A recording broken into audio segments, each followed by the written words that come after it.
Okay, we are moving right along in our study, and I feel like we're kind of picking up the pace. I mean, it just feels like, okay, like you wanted us to do an entire chapter and you wanted to move on in 3 days. What are you talking about? So I feel like we're taking on these bigger chunks of the book each week, and so I hope you're staying caught up, and I hope that you're hanging in there.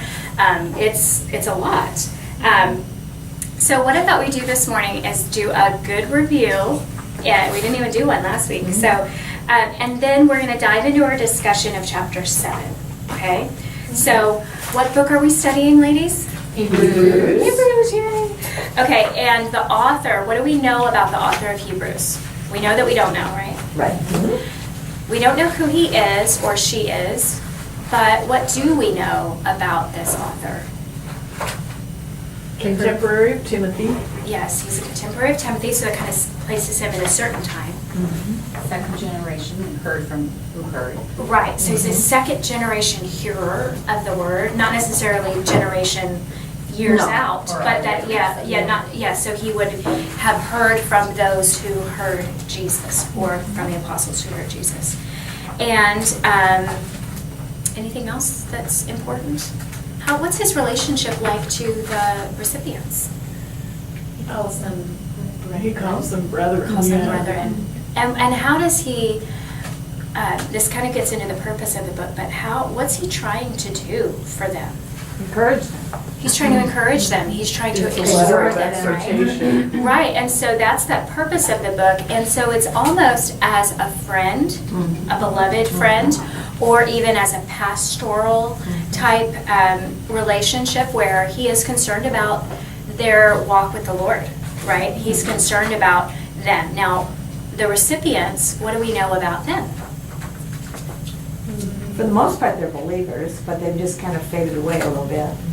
Yeah, they're dull of hearing, and they are in danger of drifting, right? Now they can only handle the milk of the word, where they should be at the stage of being able to eat meat. Right, they've been believers long enough that they should be able to teach others, right? Not necessarily if they have the gift of teaching, but that they would be able to take what they know and pass it on to the next person. But they're still, they're still like babes, right? They're still just needing that milk of the word. They're not ready to move on to the big stuff that we're about to get to today, right? And so we already just kind of mentioned the purpose, but the purpose of the book is in chapter 13. It's stated that it is a brief word of exhortation, right? And so we know that that involves encouragement, but it also involves instruction, right? So what he does, we see this pattern, he develops truth, develops doctrine, and then he follows it up, it's a very Pauline thing, follows it up with practical exhortation. In light of this truth, this is how you should live. We see a lot of therefores, right? We're able to walk through the book almost stepping stone to stepping stone of this is how we get this, how we get to Jesus, right? Now, what is the theme of the book? Consider Jesus.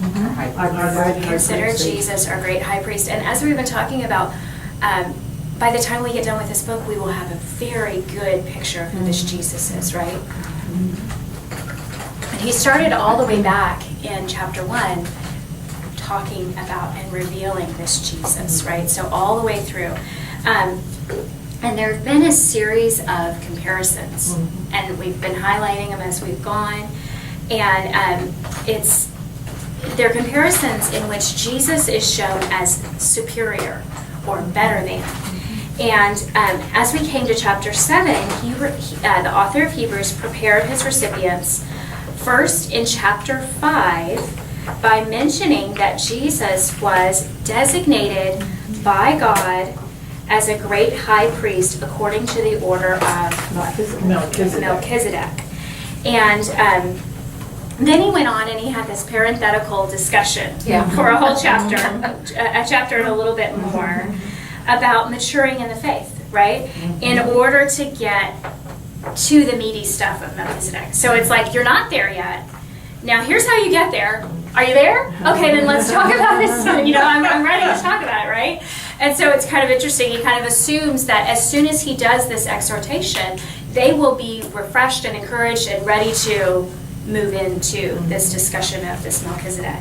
Or at least once they get there, they'll at least have this as a resource to go back to and talk about. Now, I thought that they did a really good job of doing a review on day 1, page 28 of our homework. And I just thought we'd kind of go down. I went through and underlined kind of key phrases in that And I review. have a question. Oh, okay.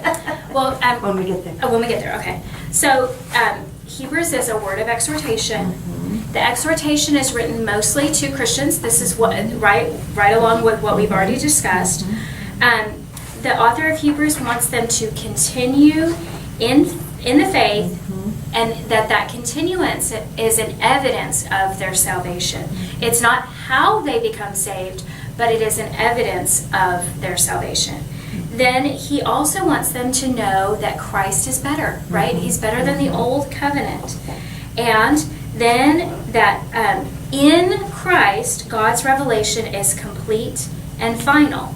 So they need to not drift away. They need to keep him in mind. They need to be pressing on to hear him.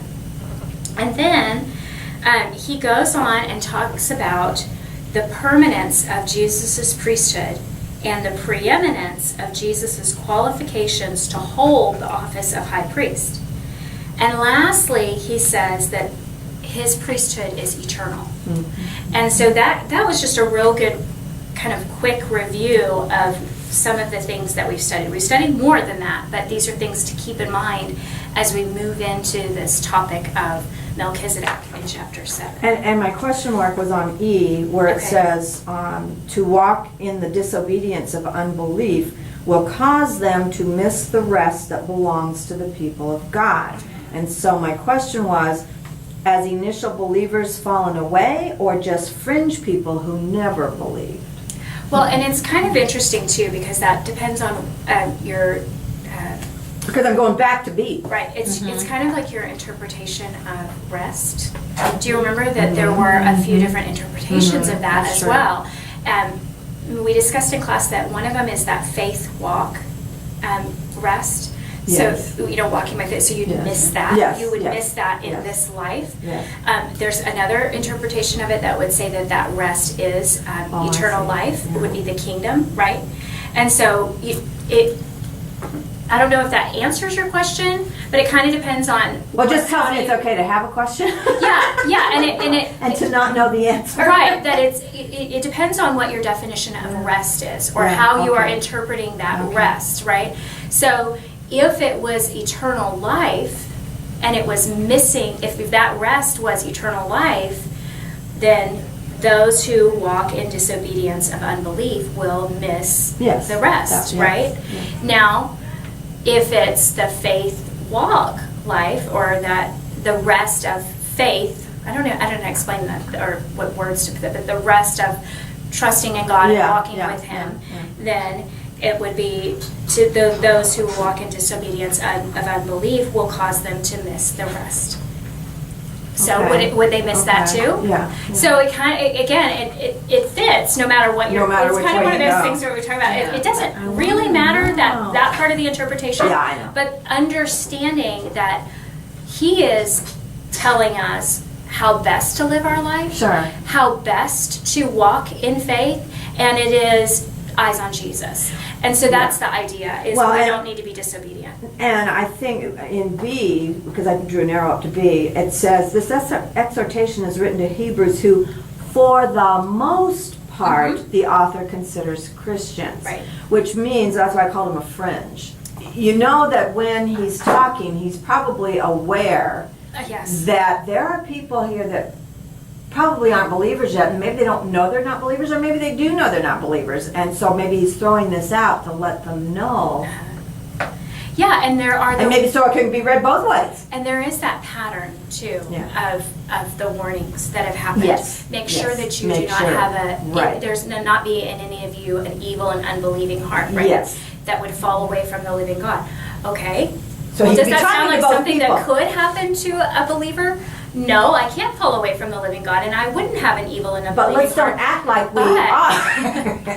But those people that Yes, do not they do have, not have him, right. they do have an evil and unbelieving Right. heart. So it is that Yeah. call to salvation, right? It's Yeah. kind of a call. I think Hey, he and by throws the that way, in, for those yeah. of you who aren't there, Yeah. let's make sure we're all there, and then we can move forward together. I think there's a few of those throughout. Yeah, sprinkled I do throughout. too. And that's just the nature of the church. And I think if a pastor forgets that his audience is not all saved, he's in danger Yes, I do too. of not feeding them the right way. The right way, Right? Not exactly. feeding them. But then also if he just assumes that none of them are saved and presents the gospel every week until he Yeah. feels like all of them are saved, then those Yeah. people that are saved are not getting the meat Getting of the the word. meat So of the word, it's that yeah. balance that Yeah. he's providing. Yeah. He's giving this teaching, right? He's teaching, Mhm. and then exhorting, exhorting. And that's that mix Mhm. of the meat and the Mhm. milk And of the the- word, right? Okay, Thank you. so that's the review that they gave us as we move into talking about Melchizedek. Now, let me ask you this. What is the exhortation to the reader in verses 11 and 12 of Hebrews 6? I told you not to have your Hebrews 6 out, and then I asked you. Where is that? Hebrews 6. Yeah, Hebrews 6. But Verses is that question 11? here in that? No. This is just what's This in, is extra. This is just Okay. the exhortation that's in 11 and 12. Not to be sluggish. Right, so that you will not be sluggish, but Show diligence so you won't be sluggish but Mm-hmm. the imitators. right, be imitators of those who through faith and patience inherit the promises. Okay, and this hope, did you see that word? Mhm. Hope Yes. in verse 11, that we are to show the same diligence so as to realize the full assurance of hope until the end. This hope that we are to have until the end, where does it go? Or where has it gone according to Hebrews 6:19? In the veil, or through Yeah. the veil, or. Right, do you see that? It's kind of interesting. It's an interesting way of putting it, but this hope we have, verse 19 of chapter 6, this hope we have as an anchor of the soul, a hope both sure and steadfast, and one which enters within the veil. The hope enters within the veil. Very interesting, right? Now, who else is there? According to verse Jesus. 20. Jesus. Yeah, where Jesus has entered as a what? Forerunner. For us, having become a high priest forever, according to, The order of The order of Melchizedek. Melchizedek. and so do you see, he, in verse, remember I told you that 6 and the end of 5 are parenthetical? Yes. So at the, Now he's yeah, coming so back he's come to- all the way back, Okay. right? He's coming Yeah. kind of full circle, and he's ready to talk about this Melchizedek. And so that's what we are going to discuss today. So first, I thought what we'd do is we would read chapter 7, verses 1 through 3 together, and then we'll talk about it, and then we'll read it a little bit more, and we'll talk about it, and that kind of thing. So would someone like to read Hebrews 7, verses 1 through 3, please?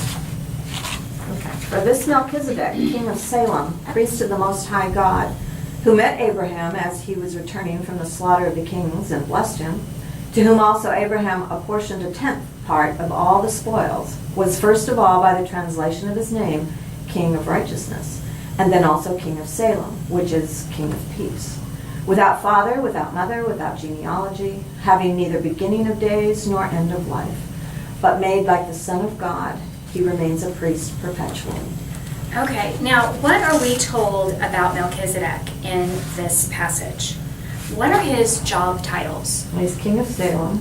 He's a king He's a king and a priest. and a priest. He's a Uh-huh. priest king. Uh-huh. Isn't that interesting? How did he become a priest in the first place? That's my big question. Well, there's lots of big questions with no mother and father and no genealogy. There's lots of questions about this man. He's I kind of a always thought he mystery, was right? Jesus.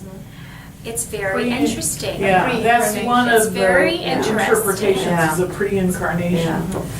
And I love that they did not have us like just go, who is this Melchizedek, Yeah, right? You know, yeah. we're just, it's like That's we're what I letting it want. unfold. I know. Well, but I love that. answer. It's letting us unfold. It's letting us Yeah, unfold. yeah. And remember in the video last week that we watched where he said, you know, if we always feel like we rush back to that crutch of a commentary, Yes. or we rush back to, well, what do you think? Yeah. Well, you need to be settled within your own mind because of your study who this Melchizedek is. And it's, for me, it's always okay to be like, well, I'm not sure. I'm completely fine being wrong. And I think that's where the Lord would have us be in some places of understanding the word is, okay, the places where I don't get it, I don't get it. But I still trust you and I still believe this word is true. And I think he does that on purpose. I think he is not a God we can figure out. You know, he gives us truth and we need to grab the truth and believe it and use it. But I think I'm always a little cautious about someone who thinks they have all the answers. Then I love it when you say, I don't know. You know, it could be this way, this is the way I'm going with it, but I'm not sure, Right, you know. right. Because we have to be that way. God is too big to understand. And, you know, he lets us in on some. the important stuff. He Yeah. never Yeah, makes exactly. salvation or grace No, or no, faith no. a mystery. But No, I think that's- there are yeah, these that's kinds right. of things where he It's brings okay. us to the point of going, God, you're God. Right, where you go, However I'm this just going goes, to trust you. I trust you. Yeah, just Yeah. going to trust you. And I think that's a lot of what our study is. But what's so nice about it is that we can dig in, right? And so if someone, when we go into church on Sunday and they start talking about this Melchizedek and says whatever, and it's like something bizarre, Yeah, right? yeah. We can go, well, I know yeah, that's not true, yeah, right? yeah. It's honestly more of you get into the Word and you get to know it so well that when anything walks along that says anything that's contrary to it, we would go, that's, you know, we just kind of, right away. Yeah. We just know not to be interested in that, right? And so, I Yeah. don't think it's Jesus because he's holding an office and all the theophanies, is that what the physical Yes. manifestations? Yes. They never held offices. Mm-hmm. It says Melchizedek was made like the Son of yeah. God. Yes, that's true. And we're gonna, That's true. and we're gonna get there. Yeah. We're gonna kind of unpack it. Yeah. I'm not saying we're just not gonna know. We're gonna Yeah. know some things about this Melchizedek, Yeah. right? And we're gonna kind of Well, slowly walk through. Interesting it. that there were other believers. Obviously, if there's a priest and Most High God is a name for the true God. I know. I never thought about that Yeah, before. yeah. Abraham. Yeah, I And know. that's what I think is really interesting, Yeah. is if you think about, this is way before the law. Yes. Yes. Way before the Way law. before the law. Oh, Yeah, that's and right. but Yeah. at the Yeah. same time, you have God who has already revealed Himself Yeah. through men on down to Abraham, right? Yeah. So it's not like Abraham's the only guy on the face of the earth Which we who's- kind of sometimes think yeah, he is. yeah, and he's like the superhero that God only talked to Abraham, right? And he only talked to Moses. But no, there were actually people that already walked with him, right? So it's interesting. Okay, so we're getting ahead of ourselves though. Okay, who did Melchizedek meet according to Hebrews 7:1-3? Abraham. Abraham. And what did he do to Abraham? Blessed He him. blessed him. And what did Abraham do for him? Gave him a tenth of the spoils. Okay, now we were asked, this was kind of interesting because I got an email this week saying, I thought we were going to go into the Old Testament. Well, they had us go into the Old Testament to look at this last week, like the week before last week. So when we started to do our observation worksheets for chapter 7, which they had us do in the week 3, week Or whatever. 3, yeah, they had us do in week 3. They told us go to Genesis Right. 14 and get the groundwork for what's going to Right. be talked about. So that's where we went, but we didn't go do much more than that. So anyway, hearken back with me to when we went to Genesis 14 a couple weeks ago, and let's open up Genesis 14. And let's make sure that we get what we can get out of that, okay? Regarding Melchizedek. Remember, the question is, what are we told in the Word about this Melchizedek? And so we did this way back in week 3, before we did our observation worksheet of chapter 7. So if you didn't do it, you're getting to do it now. Who gets the spoils at the end of chapter 14 of Genesis?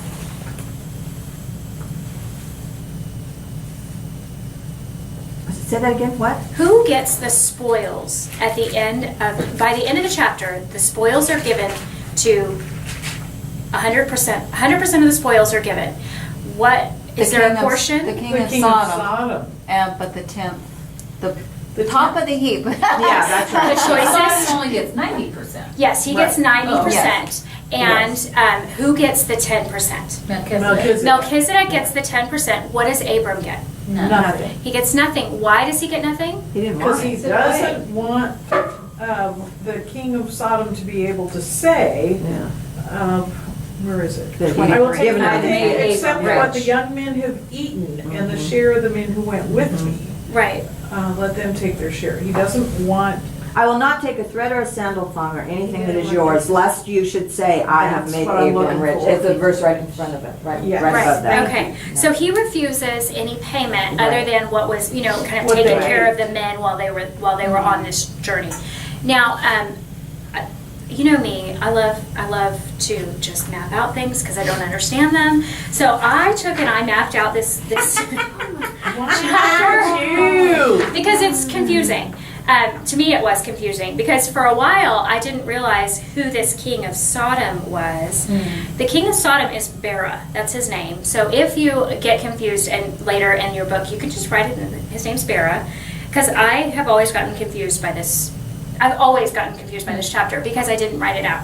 So I'm just saying, as a little tip for you, if you are just going, what is going on here, Lord? Just write it out. Just map it out and do. It's not that exciting, but it helped me. So that's just a recommendation to you. Now, what I wanted to look at was what is said about Melchizedek in chapter 14 of Genesis. This you could have made a little list in your margin next to your Bible. You could have done it on your paper. If you didn't do it, it's a great thing to do now. We can do it together. There's not a whole lot there, but there's just a little bit of information. What is said, he's first mentioned in verse 18 of chapter 14 of Genesis. What do we find out about him? He's king of Salem. King of Salem. That would be something to put on your list. Priest of God Most High. Yes. He King of brings righteousness. out He bread brings out- and wine. Yes, isn't that interesting? He brings Yeah. out bread and wine, and he is the priest of the Most High God, or he's a priest of the Most High God. And then what next? Well, he He blesses blessed Abram, Abram. and he knows he's Abram. Right, he blessed Abram, and he knows that he's of the Most High God too, right? That Abram is of the Most High, and then he blesses who? God. God He blesses himself. God Most High, who has what? Delivered your enemies. Yeah, so he is giving the credit to whom? God. To God, not to Abram, right? Right. And even Abram is only addressed in his relationship to the Lord, right? To the God Most High. So it's a very right understanding of the Lord, right? As much as is revealed, he has a right understanding of God. And then what else would you put on your list of Melchizedek? He's without father, mother, and genealogy. Oh, not in Hebrews, just Oh, in just just in here in Genesis. Genesis. Sorry. Well, just that he receives the 10th. Right. So it says Abram gave him a tenth of all. And so does that line up with what we studied in Hebrews 7? So yes, it. Sometimes when you read Hebrews 7, just that first part, you're like, who is this they're talking about? So it's nice to go back and really it just agrees with what he's going to say. And then it gives just a little bit more in the Hebrews 7 passage. So this is the event to which the author of Hebrews is referring in chapter 7.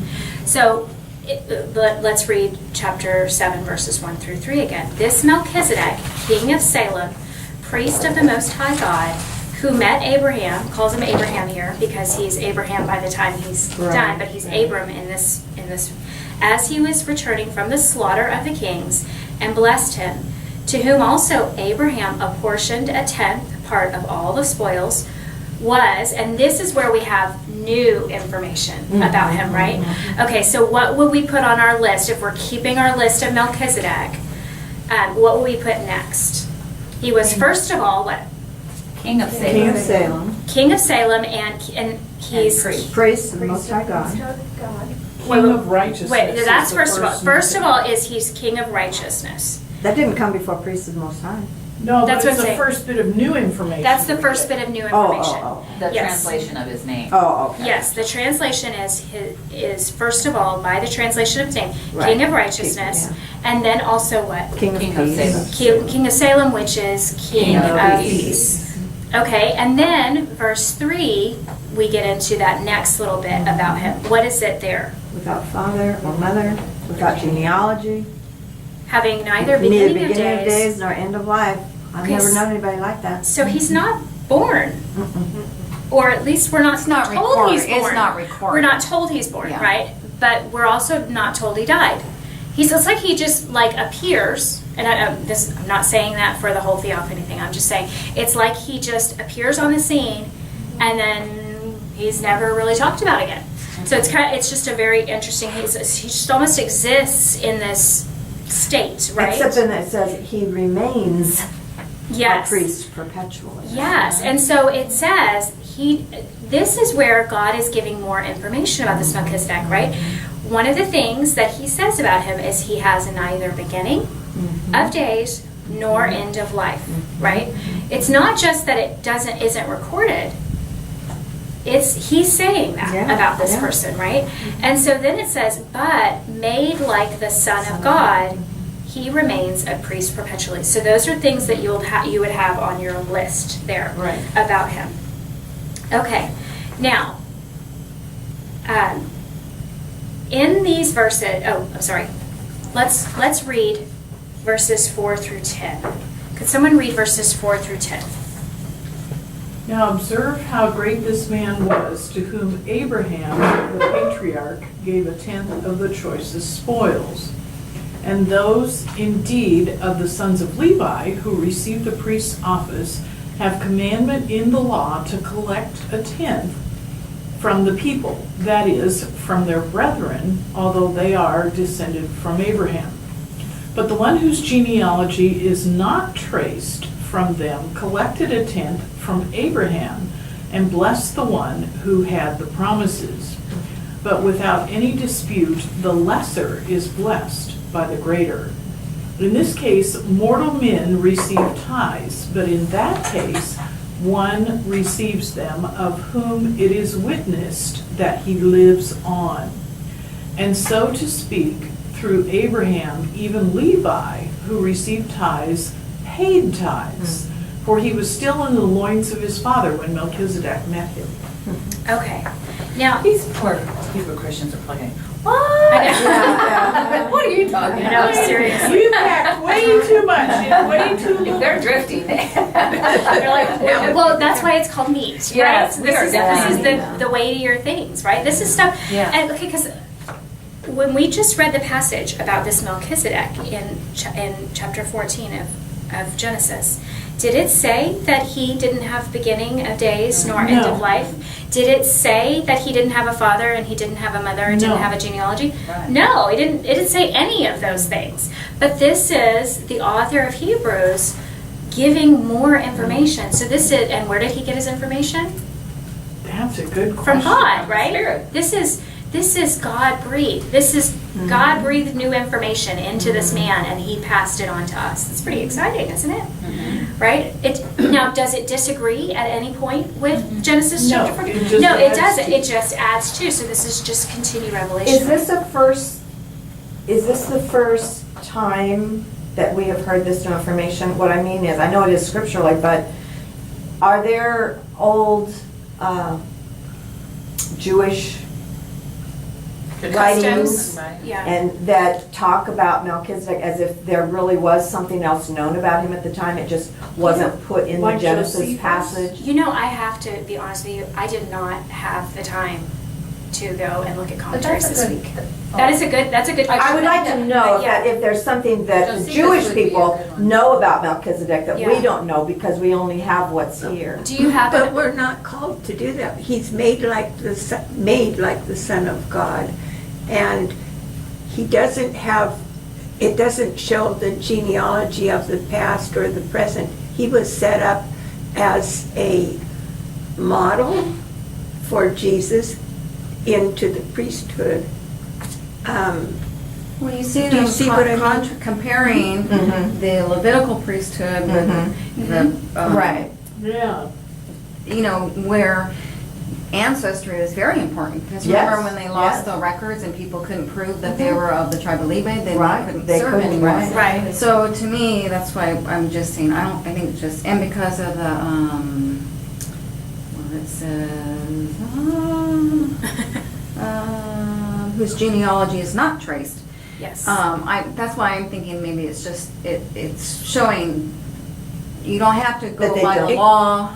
Right, because this is It's a before the law. different- Yeah, Right, it's- right, yeah, right. yeah. And we're I just gonna- wondered if they had more information What I about was him that going we to don't say know. about that is I was going to suggest we have a week off next week. Oh, that's good. So you have the opportunity. Do you have Josephus, any of his writings? No, I have nothing. Oh, okay. Well, look into Josephus Yeah, and then I look love into your those. commentaries and Okay. see if there is a mention of extra biblical, just out of interest. Yeah, If yeah. it's a curiosity for It you, is, yeah. then yeah, I honestly, it's like, I feel like we're going too fast because Yeah. I feel like I'm still observing, right? Yeah. I feel like I'm still Yeah. in the observation phase. I'm not even ready to go look at a commentary yet. But thankfully we have a nice little week off, so maybe I'll Yeah. feel like I'm ready to look at some commentaries and that kind of thing. But yeah, I'm not sure to Okay. be I honest just with you. wondered if But it would be neat to find out. Okay, now in these verses that we just read, 4 through 10, we find out the distinctions of Melchizedek. Let me ask you some questions, and just by way of kind of interrogating the text. Is he a man, or is he a heavenly being? I don't think we know. It says this It man, says- says how, observe how great this man. Yep. Oh, okay. Yeah, All right. verse 4. Well, calls- but what else are you gonna call him? I see, that's what I'm confused about. I mean, he's walking around like a man, and I so think, you well, call I him a think man. the thing But about it is, If it walks like a duck and quacks. well, he has no mother or father, so I'm sorry. But can I just say that if God calls him a man, Yes. do you think he's a man? Or do you think God just called him that just to call him that? Oh, he must be a man. At Right, least he's that's in right. man shape at this point. Right, he is a man. Because even all the right? theophanies, they were never called a man, they were always Ah. called the angel of the Lord. Oh, yeah, you're right, yeah. So Right, I so think- he's Okay. a man. Okay. Okay, and I'm not trying to be Okay. dogmatic about it, Yeah. but if That's it what it says says. it, Then that's that's what, what it yeah, is. that's Okay. how I'm Face observing. value. Take it Right, at I'm what- yeah. taking it Okay. at face value. What does it say? It says he's a Yeah. man. It doesn't say he's an angel of the Lord. It doesn't call him anything No, other it than doesn't. a man, Yeah. right? So he's a man. So we know he's a man. At least we know that, right? No. Now, let me ask you this, because there is something unique about this man. Mhm. What is unique about this man? According to verse 8. Hmm. He Mortal lives man. on. Yeah, he lives on. And it's comparing, just in case you were wondering what does it mean when he says he lives on, it's comparing it to With mortal the men. case of Yeah. mortal Yeah. men who receive tithes. Who are the mortal men that receive tithes? The priest. Priest. The Levitical Who priests, right? died. Yeah, Yeah. the later Levitical priests. But in that case, one being whom? Melchizedek. So Melchizedek receives them, the tithes, of whom it is witnessed that he, Melchizedek, lives on. So is he mortal or immortal? He's immortal. Immortal. It sounds. Yeah, it sounds like he's immortal. It sounds like what God is saying is that he didn't die, right? And verse 3 would say that too, where it says he has neither beginning of days nor what? End of life. End of life. So God's word, at least here, from a very cursory observation, is saying he didn't die. He didn't die, he lives on. He's immortal, so to speak. Okay? Interesting and interesting, isn't it? Okay. Curiouser and curious. I know, it's great. I mean, again, whether you come down completely on one side or the other or whatever, you at least can know what is said in the Word. That's what we do Bible study for. That's why we do it the way we do it, so that we can observe it, so we can know what it says. And then if we can go, well, I don't know what it means, but I know what it says, right? You know, like we totally get that. Okay, next question. Was Abraham required by any commandment to give anything to Melchizedek? No, No, but what did he do? And what did he do? Gave 10%. he chose to give him 10%. Right. Okay. Now, what is different about the Levitical priesthood compared to Melchizedek's priesthood? In the law, they're commanded to Right. give the priests a tenth. But at this point, like you say, the law hasn't been given yet. The law has not been given, but we see this occurrence. This Abraham goes, he has a massive set of spoils from this battle that has happened. He gets Lot. That's the whole reason he went, Yeah, was to right. get Lot and his people, right? Right. It wasn't for spoils. He wasn't out treasure hunting. He's not a bounty hunter. It's none of those things. He wants his family back. He wants to protect his family, and he brings them back, and he meets this king of Sodom in this valley. And the king of Sodom is also there with this king of Salem, Salem. right? So we have the king of Sodom, the king of Salem, and Abraham all in this meeting, so to speak, right? And what does the king of Sodom offer Abraham? People and goods. He says, yeah, You can keep it. yeah. He offers him, he says, I want to take the people, right? I want my people back, but you can have all the choicest goods. spoils, right? You can get all the goods that have come. And what does Abraham say? No. No. Now, when does this deal occur? What deal? The deal, the He'd offering. already given the 10% to Melchizedek before the conversation with the king of Sodom. Yeah, that's what's interesting. So it's before anything else is apportioned to anybody, right? Right. So 10% is left put on the side. 90% is still there, and we have this Abraham who says, nope, you keep it, you keep your people, you keep it all, I'm just here, bye. Right? He doesn't want any of that, right? Because he has a promise from the Lord, right? And that was one of the questions that I had at the end of reading chapter 14 is, why had Abram sworn to the Lord regarding taking anything from him? And I think it's related to Genesis 13, 14 through 18, that promise that he gave him after Lot had separated from him, and Lot goes, right, yeah, he's like, it doesn't even matter because this is mine, and you didn't make me rich. I want to make sure it's the Lord who is that gets the credit, right? Okay, so now, did Abraham have to do that? No, He didn't have to do any of it, right? He could have taken all the spoils and kept them. and kept them. He could have given 90% to, he could have done whatever he wanted to with it. But Abraham gave 10% to this Melchizedek out of his own heart, right? He wanted to give, and whatever the reason is, he gives that to Melchizedek.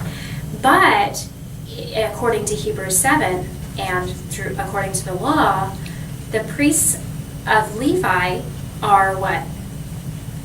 They're there, but they haven't been born yet. What do they get? They They get get a a tenth.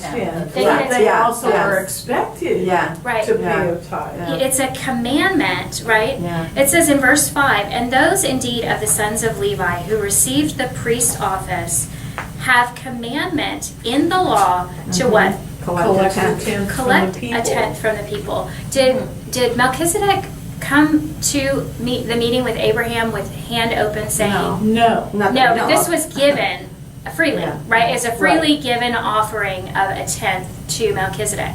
Here it is a commandment that the priests are to take from the people, the 10%. So am I reading something into it to say that Abraham, in his connection that he had with God, recognized God's, the holiness of God in Melchizedek and just knew to do it? Yeah, it's so interesting because you would think that the author of Hebrews then would go, and so as Melchizedek received 10% and as the Levites received 10%, this Jesus should get 10%. Does he say that? No. No. And so it's interesting because you kind of want to make all these connections for him, but I don't think Our it's about the 10%. no, it's about the, It's who's receiving it and Yeah. why. Yeah. And who's giving it and Yeah. why. yeah, it's just very interesting. So again, I would think it would be because he does recognize that Yeah. this He is could a go priest say- of the Most High, and I want to honor the Lord Yeah. by giving this to him. Yeah. But it's not required of him, and it's not commanded of him. Right. But he does it anyway. Yeah. So it is.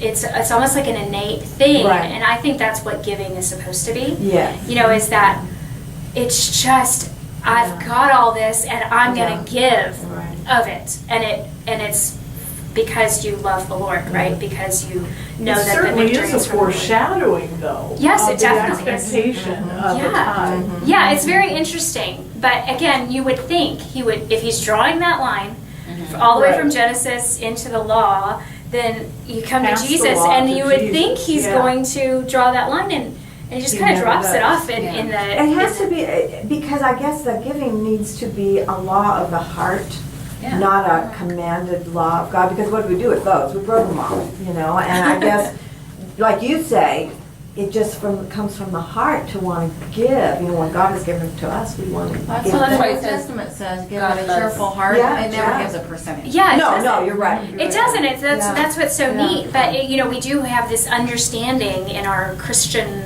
view that 10%. That's what got. You know, at least that, right? You know, nothing else. So it's just interesting because I would have thought he's going to draw that line and really bring it home. This is one of those sermons about giving, right? But But it's he not. doesn't want it It's to be a not. command. It has to Yeah, come it's from really the heart. interesting. Okay, so Abraham's not required by any commandment to give anything to Melchizedek, but indeed he gives him 10% of the spoils. What is different about the Levitical priesthood? I backed up. What's different about the Levitical priesthood compared to Melchizedek's priesthood? The Levites have the commandment to get 10% from the people. It's to be collected. It's kind of, I don't know, it may be semantic to say that, but whereas Abraham gave it, they are to collect it, right? So again, it's not asked of, but it is received. Okay, and then what about their, how do they get their office? How do the sons of Levi get their office? By birth. By Yeah, birth. right. They're born Genealogy. into it, Yeah, right? There's a yeah. genealogy. Yeah. But what is said of Melchizedek?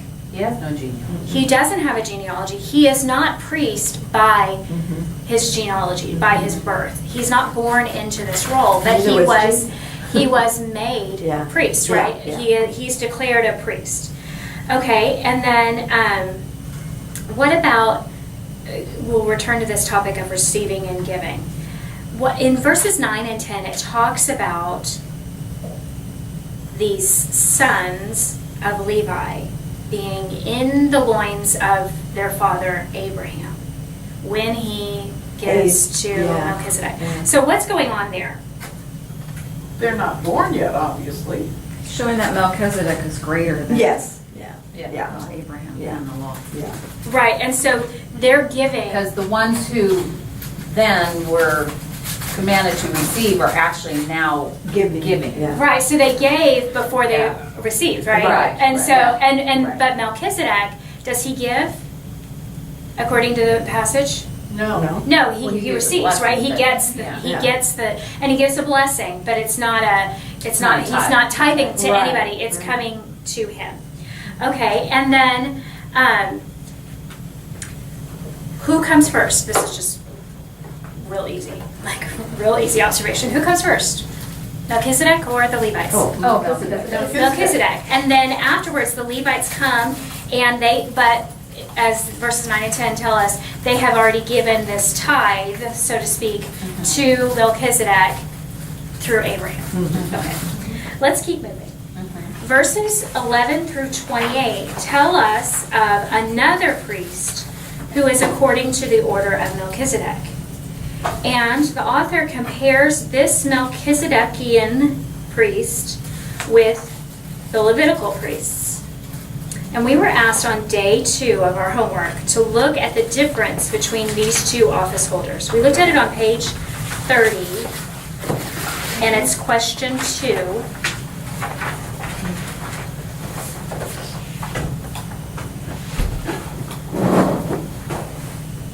And the question was basically, what are the differences and why do they matter? Okay, so let's answer that. Let's answer, what are the differences between, first of all, who is this priest that we're talking about? Jesus. What is the difference between Jesus as high priest, according to the order of Melchizedek, and the Levitical priests? Jesus is not from the Levi background. He is from Judah. Yes. He does not have to sacrifice for his sins because he never sinned. Okay. And he lives forever, and he doesn't have to be replaced by younger priests, as when the old priest died. Okay, in the good. Levi. And he was called by God as opposed to inheriting the Right. position. Right. Okay. So, in case you're going, I didn't see that. You'll want to make sure that you're marking when you're looking here. You mark the distinction-making words like "but" and "on the one hand" and "on the other hand" and that kind of thing. So you want to make sure you're marking those in a distinct way as you go through. So let's just let me walk through what you just said, because that was a great answer. Let's walk through it with just a few questions. How do they get the office? How did Jesus get the office, and how did They were called. Jesus was was called. was appointed Yeah. by God. Yes. The priests that were from the tribe of Levi got it by birth. Yes, but then there's a distinction also made specifically in chapter 7, and it says that at the end of the end of the chapter, where it says in verse 28, "For the law appoints men as high priests who are weak, but the word of the oath, which came after the law, appoints a son made perfect forever." So how, according to verse 28, do the Levites get their priesthood? Through the law. Through the law, through a commandment, right?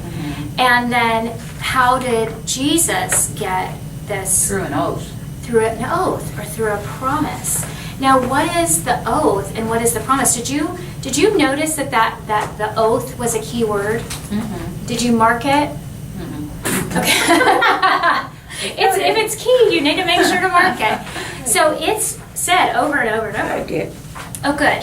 It's the first place that I saw it in this chapter. It's also stated in promises in verse 6, "But the one whose genealogy is not traced from them collected a tenth from Abraham and blessed the one who had the promises." I've marked that the same way I had oath, but it's referring to something else. Okay, now in verse 20 we see the oath again.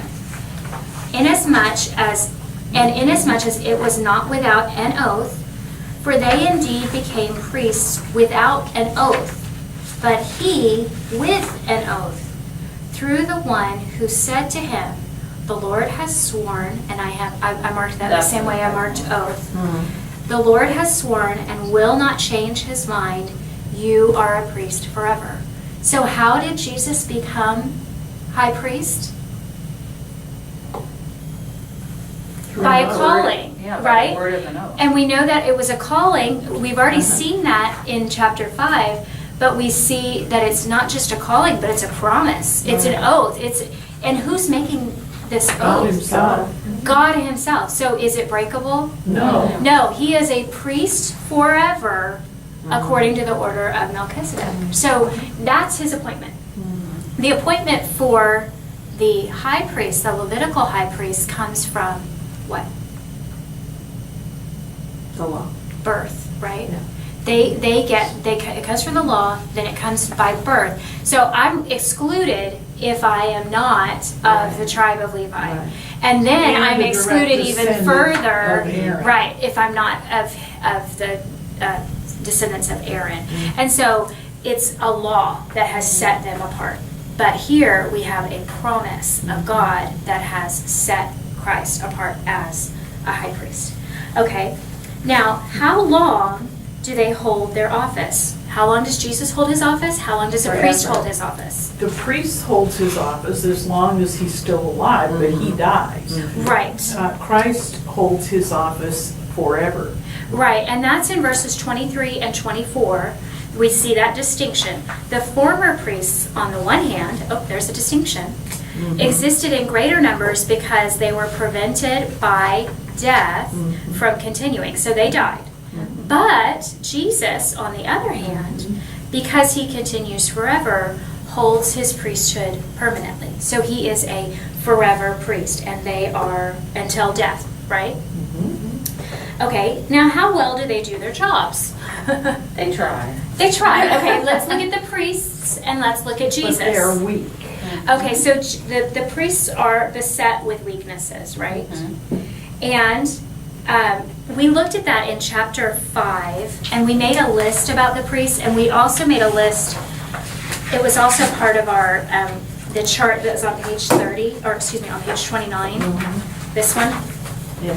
So they told us to go back to chapter 5, so you should have 5 and 7 on this chart. So what do you have regarding how they do their jobs that tells us about how they are, the Levitical priesthood? Well, at the very beginning of chapter 5, in the first verse, it says they are appointed on behalf of men in things pertaining to God to offer gifts and sacrifices. For So- what? For sin. For sins. For sin, yeah. Okay, so we're dealing with sins, and then it goes on and says in 2 of chapter 5, To deal gently with the ignorant and misguided, because he himself is weak too. right, so we have sinful men offering sacrifices and gifts for other sinful sinful men, men. right? Okay, so that's just kind of the background that we have. So they're doing their job the best they know how, right? And they're doing it according to the law, but it's imperfect. It's not a perfect situation, right? Now, how well does Jesus do his job? Perfectly. Perfectly, And forever. once and for all. Right, once for all and perfect. And we see that, and again, I have not had the opportunity to really dig in, because I'm dying to dig in on that word perfect. You know, because it says, and having been made perfect forever. And it says that a couple of different And I'll times. interject, I go back to where it's talking about maturity. They're the same words. So Right. that's why, yeah, you and I differ a little. I know, bit. and that's totally fine.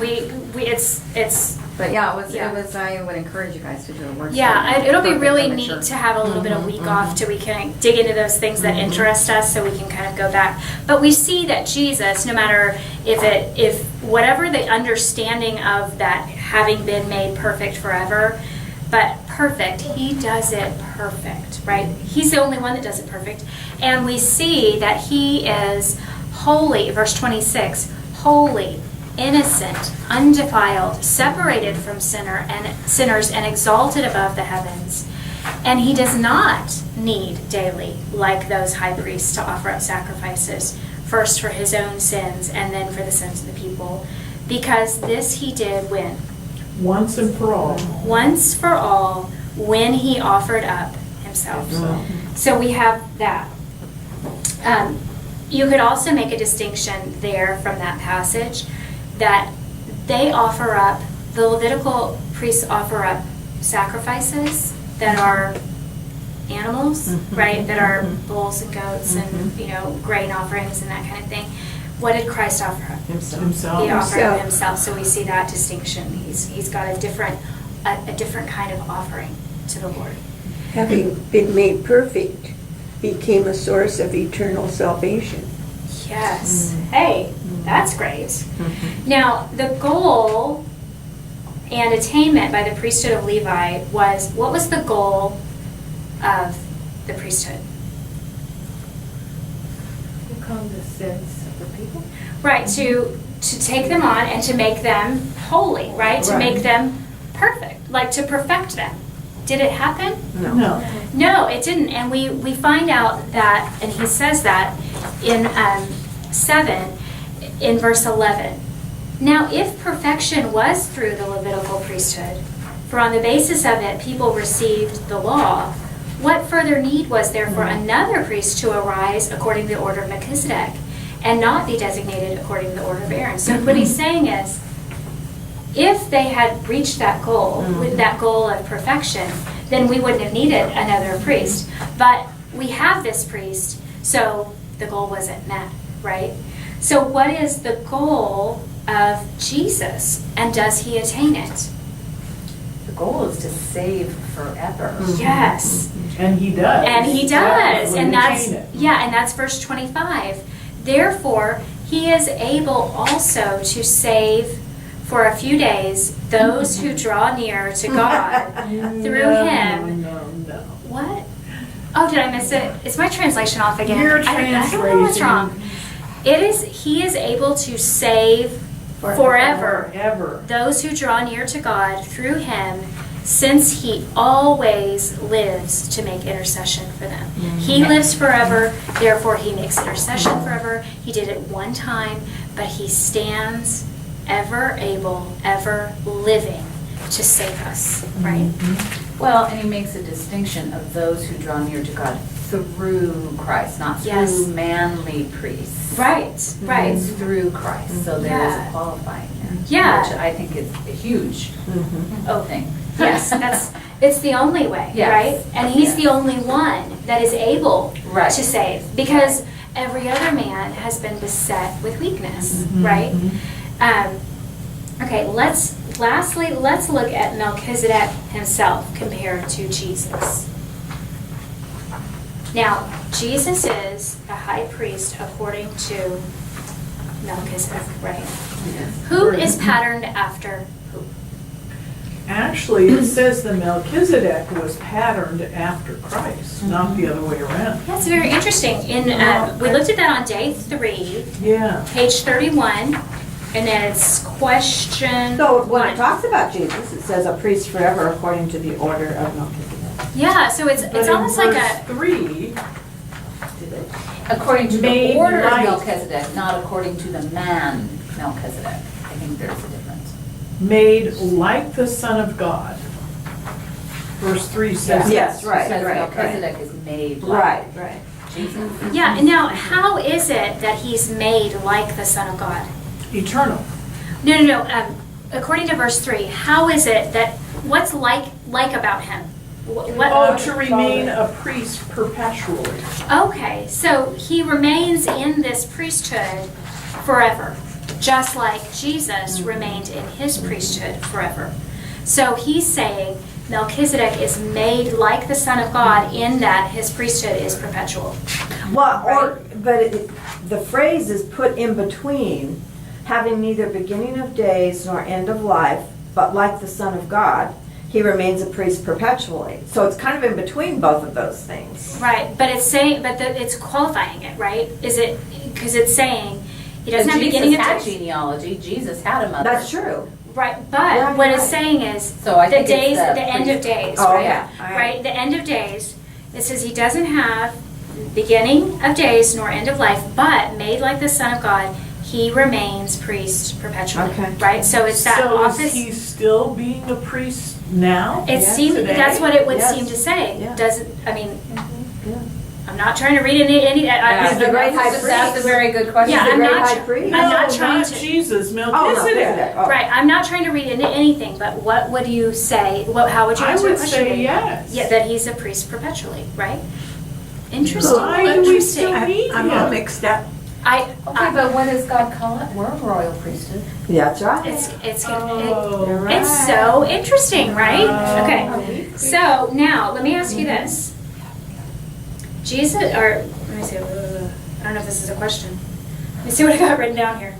Jesus arises as a priest according to the likeness of who?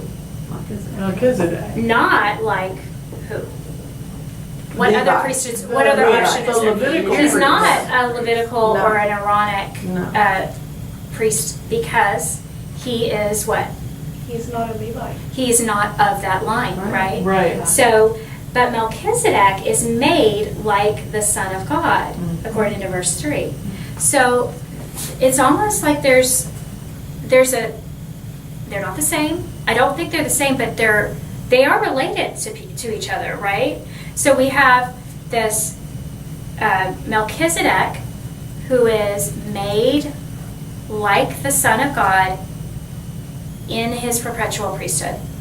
And then we have this Jesus that comes up according to that order. Now, who makes him according to that order? It would have to be God Yeah, himself. right. And so, why do you think Melchizedek's there? Why do you think this story To of set up Melchizedek the, is there? to set up the priesthood. No. No, to it show can't be. It can't be to set up the superior Levitical priesthood because we have a whole law that tells us that. But Him as a priest, Jesus as a priest. It's Or, a foreshadowing. Melchizedek. Melchizedek, as the priest, that was set up So there obviously was some for kind of a priesthood. Jesus, because that was for Jesus to follow Uh-huh. in that. But Jesus, having been the Son of God, was the actual perpetual priest or priest forever. Okay.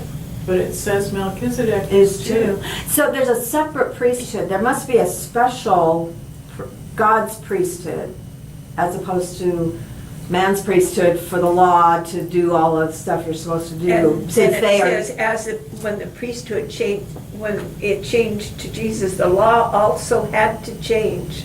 Right. Yeah, it's At very that interesting time. because too, when you go and you look at the Old Testament, when he gives the law, he says, write it down according to the pattern that you have seen, right, on the mountain, right? That's what this is supposed to look like. This temple, and we're about to get into what that pattern is. We're almost there, right? I'm trying to get you excited about studying, but we're getting there, and we're getting to. Is it a pattern? Oh, yeah. Is it what is it? What was he there for? And again, I'm not saying we have to have a complete settled, this is why God put Melchizedek in Abraham's path. But at the same time, we can't. We now know, we've studied it. We now know there are some things that God says about him that may not jive with everything that we've ever heard about him, but at least we know what God's word says, and we can start to sift through and kind of come down on a certain understanding. Okay, so like the temple that was built on this earth that was supposed to be the image of the perfect. Right, patterned after, Patterned after the perfect. Uh-huh. So maybe the Levitical priesthood is a pattern, is patterned after the perfect priesthood of Melchizedek and Do you think that's Christ. possible? Yeah, I do. Does anybody else think that's possible? I think it's possible. Well, the whole writing of Hebrews is to consider Jesus. We're to look at Jesus, and he's been comparing Jesus to angels and this, that, and the other thing as a better. And I think he's just, I don't think we should get caught up in the weeds. I think it's Jesus is a priest. Yeah. He is a king priest, and it's a better priesthood than the Levitical Yes. priesthood. Yeah. So Because he wants to get these people out of the law and Yes. the Levitical priesthood. Yeah. And so look at Jesus, who is a priest, Yeah. right. but he's even better than, because he's according to this order of Melchizedek, Yeah, who that wasn't was even different, a part of, yes. and that was acceptable, but they weren't of the Levitical priesthood. Right. So if we were Right. looking at it like a staircase, right? Is there a step between Jesus and it as the greatest and the Levitical Yes. priesthood as not? Would It it would be possibly be this Melchizedek in the Melchizedekian, which was a better priesthood than the Levitical priesthood? Could by argument be a better priesthood because they gave tithes to him and then, so it's kind of interesting. I mean, you can kind of view it in a few different ways, but I agree with you. It's not like we have got to come down on this somewhere and it's got to be right. But at the same time, it's kind of one of those, okay, well, what are you trying to say here? How does this Melchizedek fit into this? Because Jesus is designated a high priest by God according to the order of Melchizedek. So it is, we kind of want to know, well, what does that mean? And so we've started to unpack it, I think. And hopefully, as we kind of continue in our study, we'll be able to unpack it a little bit more and a little bit more. It's really interesting. But isn't it different that Jesus was the actual Son of God and Yeah, because it says there Melchizedek Melchizedek is made like Like the God. Son of Yeah. God. Yeah. Right. And it- Yeah. But so are we. Mm-hmm.